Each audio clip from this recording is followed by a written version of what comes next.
Fala galera, aqui é Jefferson Vieira do canal Amigos na Palavra, com um devocional hoje relacionado a cuidado de Deus.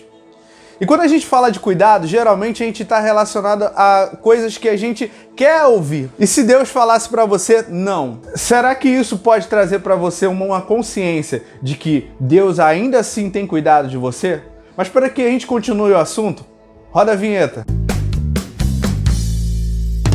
E o texto que vamos ler hoje está em 1 Pedro, capítulo 5, versículo 7, que diz assim: lançando sobre ele toda a vossa ansiedade, porque ele tem cuidado de vós.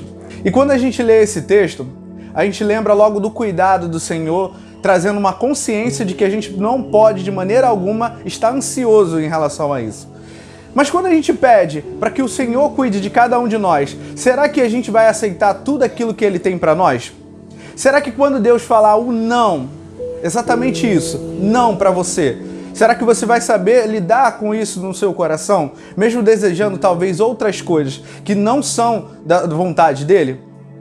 Mas eu lembro uma vez de uma situação de uma colega, de um amigo, porque às vezes o não necessariamente não vem do próprio Deus através da sua palavra ou através de uma oração, mas às vezes é através de um amigo, de um colega, de um parente.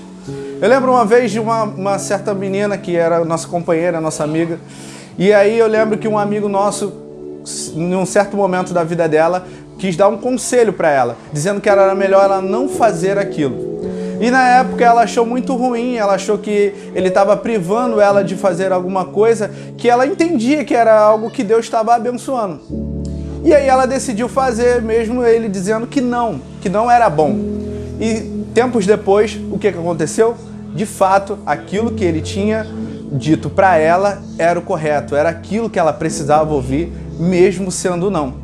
E é assim que Deus trata com a nossa vida, que o nosso cuidado, que o cuidado dele para a nossa vida sempre será a melhor maneira possível. E isso quer dizer que o quê? Que às vezes a gente vai ouvir Deus falar não para nós. Então qual é a palavra que eu quero deixar para você? Baseado num testemunho que aconteceu com a minha esposa também. Essa semana ela passou de frente a uma escola que ela achava que a escola ia chamar ela para poder trabalhar lá, há anos atrás. E de repente, uma escola anterior ligou para ela e quis contratar ela. E eu lembro que essa escola que ela desejava muito trabalhar, ela acabou recebendo a ligação depois. E tempos depois, ela percebeu que todo esse movimento da pandemia trouxe, infelizmente, um fechamento para essa escola que ela desejava trabalhar. E a que ela trabalha hoje, ela continua trabalhando sem qualquer problema. Então entenda, querido, que às vezes quando Deus dizer não para você, entenda que a vontade dele é boa, perfeita e agradável. E não há nada melhor do que ouvir o não de Deus, do que um sim, sabendo que lá na frente tudo vai dar errado. Então é essa palavra que eu tenho para você. Que Deus te abençoe poderosamente. Amém.